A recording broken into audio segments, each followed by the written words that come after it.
ওয়ালাইকুম। আমার আরেকটি ফ্লাইট রিভিউ ভিডিওতে আপনাদেরকে স্বাগতম। আজকের যেই বিমানটিতে আমি ফ্লাই করব বা আপনাদেরকে যে রিভিউটি দিব এটি হচ্ছে বিমান বাংলাদেশ এয়ারলাইন্সের বোয়িং 787 ড্রিম লাইনার। এটি খুবই উন্নত প্রযুক্তির একটি বিমান এবং এই বিমানটিতে যেই উইন্ডো আছে এটিতে কিন্তু ডিমিং ক্যাপাসিটি তারা ইউজ করেছে। এছাড়া এটা আসলে দীর্ঘ দূরত্বের ফ্লাইটের জন্য এই ধরনের বিমানগুলো খুবই উপযোগী এবং এবার এটার কেবিনটাও কিন্তু খুবই আরামদায়ক। তো আজকের এই ফ্লাইটটিতে আমি এই বিমান বাংলাদেশ এয়ারলাইন্সের 787 ড্রিম লাইনারের পুরো ফ্লাইট এক্সপিরিয়েন্স আপনাদের সাথে শেয়ার করব। আমি আজকে যাব হচ্ছে সিলেটের ওসমানী ইন্টারন্যাশনাল এয়ারপোর্ট থেকে ঢাকা ইন্টারন্যাশনাল এয়ারপোর্টে।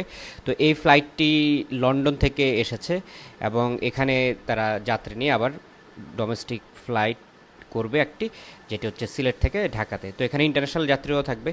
তো ওভারঅল আসলে এক্সপিরিয়েন্সটা কেমন এটি আপনাদেরকে আমি আজকের এই ভিডিওতে বলবো।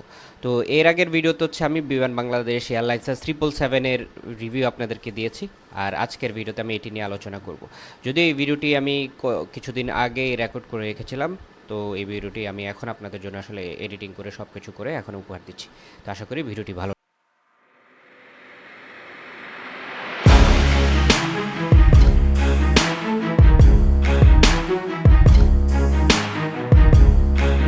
নিয়ে এখানে ওয়েট করতেছি আমাদের বাংলাদেশ বিমান যেটি সেটি কিছুক্ষণ পরে আসলে পৌঁছায়। তো এখানে দেখতে পাচ্ছেন যে অলরেডি এয়ারপোর্টে কিন্তু বৃষ্টি হচ্ছে এবং একটি ইউএস বাংলার এয়ারলাইন্স এয়ারক্রাফট দেখা যাচ্ছে, তারাও ফ্লাইটের জন্য প্রস্তুতি গ্রহণ করছে। নেক্সট হয়তো আমি ইউএস বাংলা নিয়ে একটি ফ্লাইট। তো বৃষ্টি চলে আসতেছে, আমরা এখন ঢুকে যাব।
ওকে, তো বিমানে উঠেই প্রথমে আসলে আমি লেগ স্পেসটা যাচাই করি।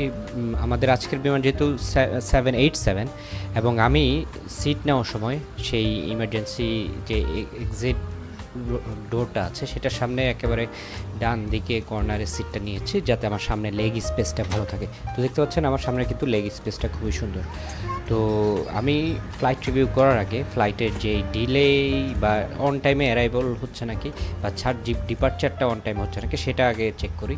তো এই বিমানটি আসলে অন টাইমে এসেছিল এবং আমাদের 10-15 মিনিট প্লাস মাইনাস টাইমে কিন্তু বিমানটি ছেড়ে দেয়।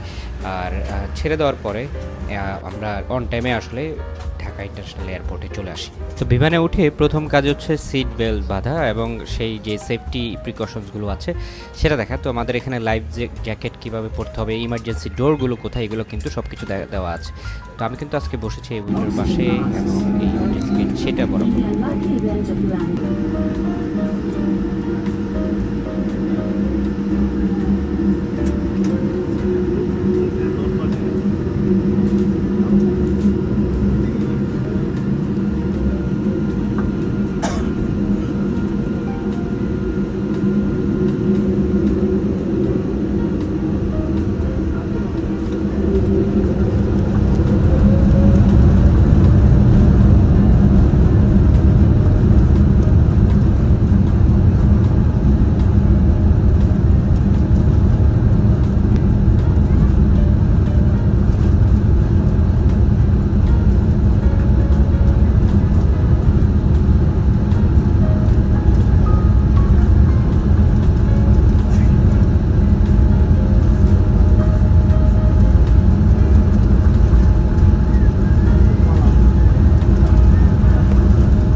আমাদের বিমান ছাড়ার আগ মুহূর্তেই বৃষ্টি শুরু হয়ে যায়, দেখতে পাচ্ছেন এখানে প্রচুর বৃষ্টি সিলেটে। তো বিমানটা ছাড়ার সাথে সাথেই আকাশে উঠে গেল, আমরা উপরের দিকে উঠে গেলাম এবং দেখতে পাচ্ছেন যে মেঘের ভিতর দিয়ে, বৃষ্টির ভিতর দিয়ে আসলে বিমানটা উড়ে যাচ্ছে। তো এরপরে হচ্ছে আমরা এই মেঘ বৃষ্টি কাটিয়ে আরও উপরে উঠে গেলাম, আমরা প্রায় 12 থেকে 15 হাজার ফিট উপর দিয়ে বেসিক্যালি ফ্লাই করে ঢাকাতে চলে আসি। তো এই ফ্লাইটটি ছিল প্রায় 40 মিনিটের মতো, কিন্তু ইন রিয়েল লাইফে এটা আসলে 25 মিনিটের ভিতরেই আমরা ঢাকা চলে আসি। তো এই অত্যাধুনিক বোয়িং 787 এটি সম্পর্কে আমি একটু বিস্তারিত যদি বলি, এটি বাংলাদেশ বিমানের আর সেই 2018 সালে এই বোয়িং 787-এর বহরগুলো যুক্ত হয়।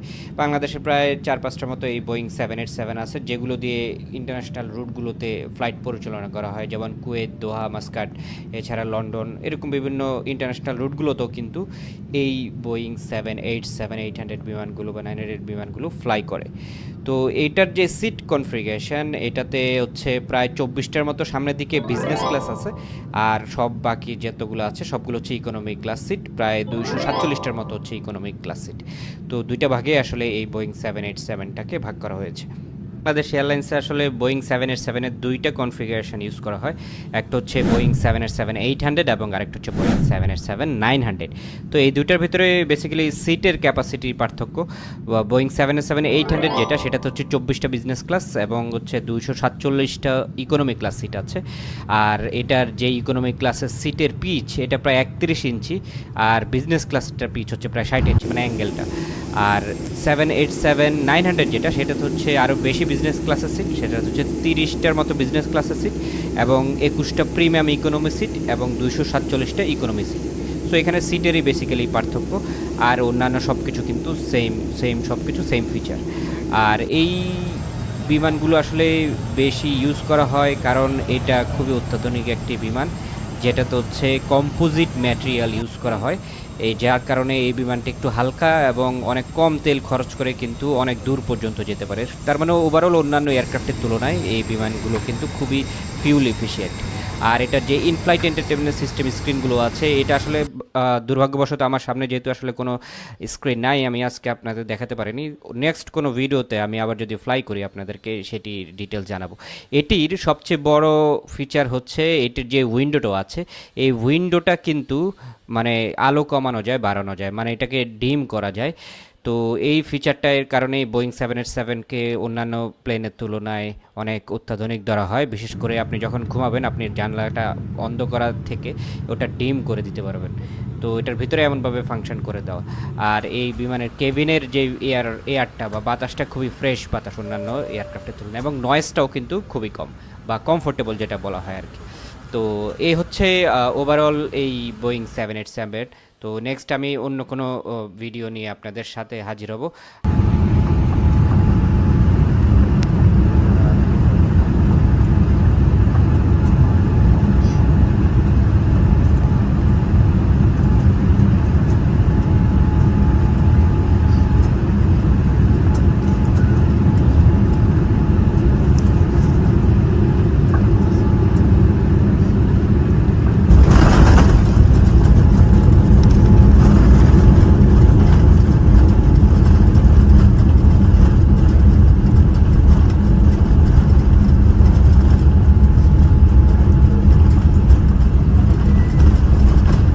আমরা অলরেডি ঢাকা ইন্টারন্যাশনাল এয়ারপোর্টে ল্যান্ড করে ফেলেছি। ঢাকা ইন্টারন্যাশনাল এয়ারপোর্টে দেখতে পাচ্ছেন যে ওয়েদারটা মোটামুটি ভালো।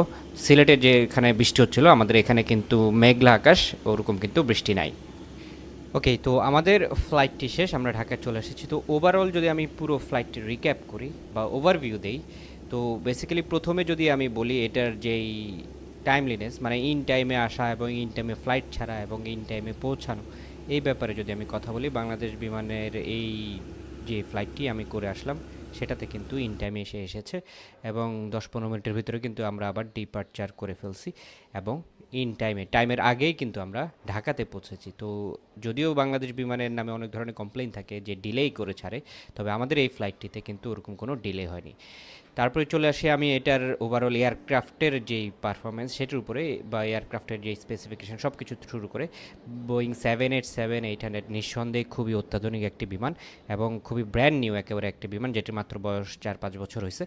তো ভেতরের ইন্টেরিয়র থেকে শুরু করে সব কিছু কিন্তু খুবই স্মুথ এবং খুবই সুন্দর। আর এটার যে ফ্যাসিলিটিগুলো, যেটা আমি বললাম যে উইন্ডোর যেই ডিমিং ক্যাপাসিটি, তারপর হচ্ছে ইনফ্লাইট এন্টারটেনমেন্ট সিস্টেম, এগুলো তো কিন্তু ওয়াইফাইও থাকে অনেক সময়। তো ওভারঅল এয়ারক্রাফটের স্ট্রাকচার, এয়ারক্রাফটের পারফরমেন্স এবং সব কিছু মিলে এটাও খুবই ভালো লেগেছে আমার কাছে। থার্ডে যেটা, সেটা হচ্ছে লেগ ক্যাপাসিটি। তো আমার সামনের জায়গাটা আসলে খুবই স্পেসিয়াস ছিল, যেহেতু আসলে ইমার্জেন্সি এক্সিট গেটের আগে উইংস বরাবর ছিল। এছাড়া অন্যান্যগুলো আমি দেখেছি, সেখানেও কিন্তু এনাফ লেগ স্পেস আছে।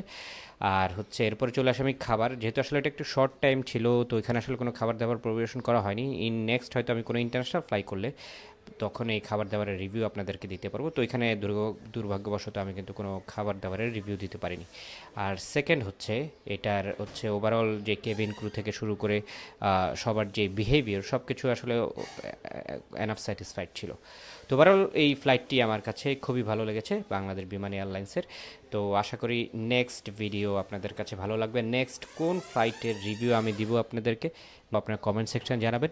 আর এই ফ্লাইটটি কেমন লেগেছে সেটাও কমেন্ট সেকশন জানাতে পারেন। তো আমরা চলে আসলাম, আমরা এই বিমানটিতে করে আসলাম ড্রিম লাইনারে।